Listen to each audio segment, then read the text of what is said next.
Hello, welcome to 10 at 10. I'm Spencer Koppel. I'm a digital specialist here at Key Media Solutions. And I am Madison, and I am still a digital strategist here at Key Media Solutions. So today we'll kind of give a little bit of time for people to join in, and just kind of a reminder, if you have any questions or comments, anything while we're chatting about social SEO today, feel free to leave them in the comments, and we'll either address them during this live, or if it's after the fact, we'll get to them then too. But yeah, we'll I've kind been of seeing more. I've been seeing more after the fact comments, which I love. It's fun yeah, to totally. find a little hidden comment later. So And if it is after the fact, we will address it. And if it could be even something like, I want to know more about this, we could easily make it into a 10 out of 10 topic. Because if you're having questions about it, that means a lot of other people probably are having the same exact questions. So, and we we're have a lot of freedom and leeway in finding those topics. So exactly. We're just kind of an open book. We love educating about just whatever's on your mind. So feel free to leave any comments or anything, and we'll get to them. But yeah, today we are going to be talking about social SEO, which is kind of a new thing. Obviously, we talk about SEO and mainly related to websites, but what is social SEO? And I'll kind of just jump right into it with that. I kind of started it myself. So what is social SEO? With social media kind of changing and it being a completely different thing than what it was 10 years ago. When you think about social media, you think of content, engagement, strategies, stuff like that. But within social media, it's really started to evolve into kind of a different thing. Obviously, it's very visual and it has a lot of things going with it. But kind of what we've seen recently is you almost need to start doing some SEO changes to social media. And this would be something like updating your profiles, making sure that your content is very visible within things like TikTok, Instagram, YouTube. Basically, making it so that your content has a lot of visibility to it. So, if somebody were to search up something, let's say TikTok, for example, your content matches what they're searching for, and it really kind of helps fill in that gap. Um, yeah, and so why is that important though? Like I said, social media has really started to change. People are using it as a search engine, and actually, so the chart that Madison's sharing, this is from 2023. So this is from about 3 years ago. And you can kind of see a lot of the trends. While Google is still dominating a whole lot of search volume, a lot of people are still using Google. It's really starting to shift with social media. A lot more people are looking for results on social media. And kind of the trends we're seeing is a little bit more local stuff. So, and I kind of had an example of if I'm going to a place, let's say Minneapolis, for example, I'm going to go onto TikTok. I'm going to go onto Instagram. I'm going to look up, what's a good restaurant in this area. And you'll start to see a lot more searches related to those kind of topics. So consumers are starting to switch from just a Google, I wouldn't say generic search, but a lot of people are switching it from restaurants in Google to a little bit more of a social search almost. So if they're looking for a restaurant within Minneapolis, they'll look it up on TikTok and they'll be able to find a discussion about that restaurant. So people can actually have, oh, hey, did you check out this one? That kind of stuff. So it's kind of shifted that landscape a little bit, which we haven't really seen before. Google obviously took up a whole bunch of that before, where you'd be able to search something up on Google and you'd be able to find a restaurant. Whereas now people are, they're shifting towards more social media where they can find a little bit more of a social element to it. Same with recipes. I think that's a huge thing. Personally, I mean, I'll instead of going to Google before, I would look up dinner ideas. Now I'll go to TikTok or Instagram. I'll look up dinner ideas because it's a lot more visual. Instead of me having to comb through a bunch of stuff, I'll be able to go onto TikTok and find recipes I'm looking for. And so that's kind of where SEO or social SEO kind of optimize or is important for that aspect, is having your content and your social pages really open and available to people that are looking up relevant things to you. yeah, and then we just wanted to share. We've mentioned this study before, and this was a while ago. So apologies for the date, but I just think it's really interesting to see one generationally how it's different, and two, just that breadth of search that's starting to happen in social media platforms is just kind of wild. And again, like you said a few years ago. Yeah. And then, so I'm going to, as quickly and as high level as I can, I'm going to run through some strategies. We're going to do quick and easy ones to implement.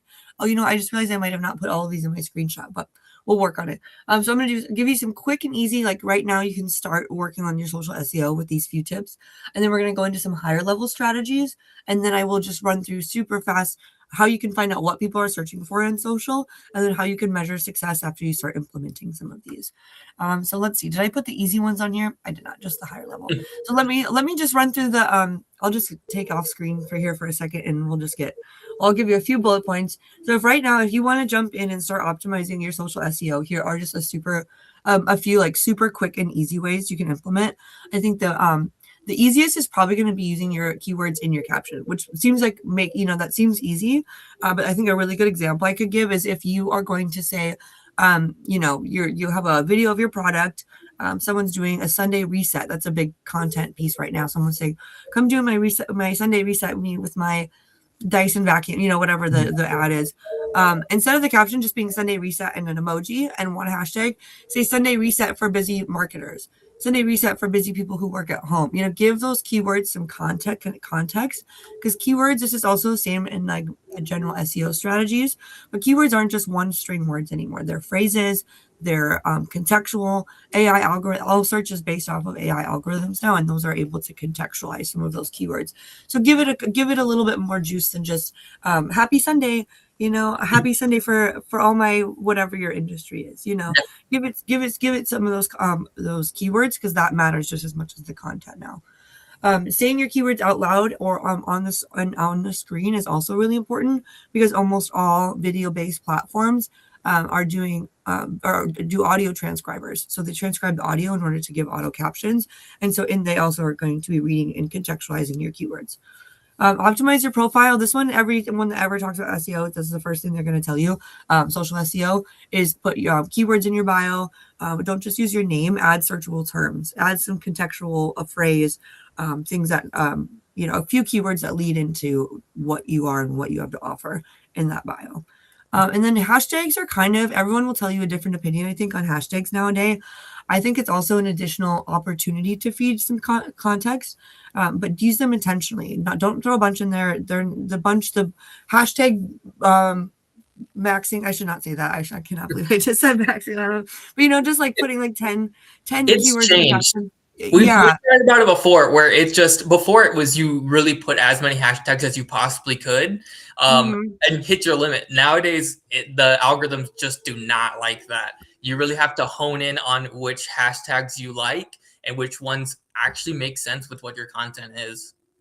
Totally. And you want them to be intentional. Don't you pick one or two that use them as content signals for the algorithm. They're no longer things you click on and people discover. It's mostly just a tool to use. So instead of we'll use the Sunday reset, right? You could say hashtag Sunday reset.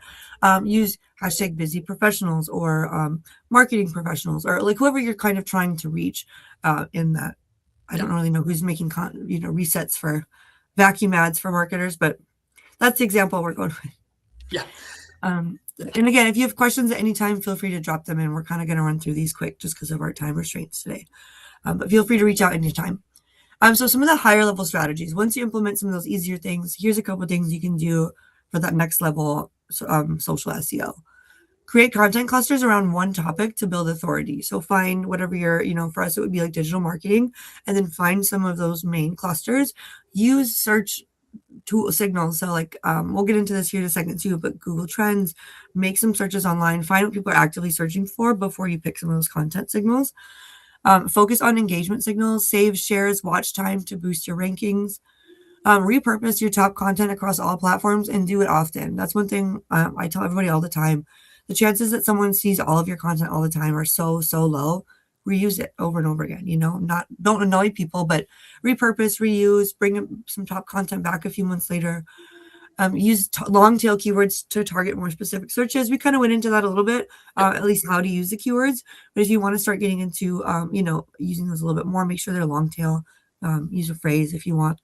And then prioritize search-driven content over trends for long-term visibility.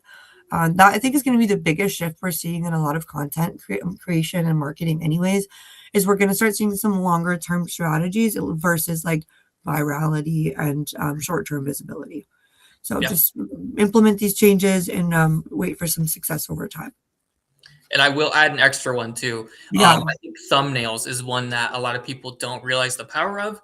When you are searching, so like I'm going back to my restaurants. When I'm searching restaurants, having a thumbnail, a lot of the platforms you can upload your own thumbnail, or you can select something that's really high visibility. I think that's one thing is when people are scrolling through, they're searching quick. They are, so having a thumbnail that is specific to your content or very hyper targeted or focused can also help with that higher level strategy. Absolutely. And then, yeah, like Spencer said, kind of at the top of this, using these tactics is going to just help you position your social account to start showing up for those things that people are actively searching for. Instead of you just having to work for organic engagement with these people, you can meet them at where they're at. And the nice thing, especially with Gen Z, kind of like we looked at that graph, you're actually going to start meeting people in an active sales funnel that way versus trying to have to pay to constantly sort of get in there. And I know we're over on time, so I'm just going to put this screen here and touch on it super basically because I think it's also a really important part of the conversation. But here's some tips on if you want to find what people are searching for. Go to the search bar and look at the auto suggestions around your content. Type in one word, see what they suggest. Just start making some searches online, and you'll find some context. I think that's the easiest way to do it. Look at competitors, top performing posts, pull ideas from comments that you have, DMs that you've gotten, frequently asked questions in your DMs or comments. Use tools like the Creative Center. Google Trends is my favorite. I'm a Google Trend lover. I'm like, anytime I do anything, make any decision, I'm like looking at Google Trends to see if it's a good idea. Each platform has their own tools as well for that. Mirror the exact language that your audience uses. Make sense to your audience. Don't just start interjecting your own language or whatever. Make sure you understand how people are searching and what words they're using. How to measure your success? Check if your content appears in those searches that you want. Over time, just make a search for yourself every once in a while and see where you're at. Track your views, monitor your follower count, measure your clicks, traffic, and conversions. I think that's my favorite. You're going to start seeing impressions, clicks, whatever. How is that impacting how people are engaging with your landing page and your ads and your content? Those are kind of better signals than just those numbers coming in right away. And then look for long-term views on older posts. That is actually kind of an exciting thing. If you start seeing some of your older posts start popping up again, that means you are optimizing your profile well. Yep. So cool. We did it. Yeah, we did. So like we've been saying, if you have any questions or comments about this topic, or you kind of want to know some more information, feel free to leave them in the comments. But otherwise, that's all we have for right now for social SEO. So thank you guys for tuning in, and we will. I don't think I'm on next week, but somebody will be here next week to talk to you guys for 10 at 10. Yeah, enjoy your Wednesday. All right, see you guys.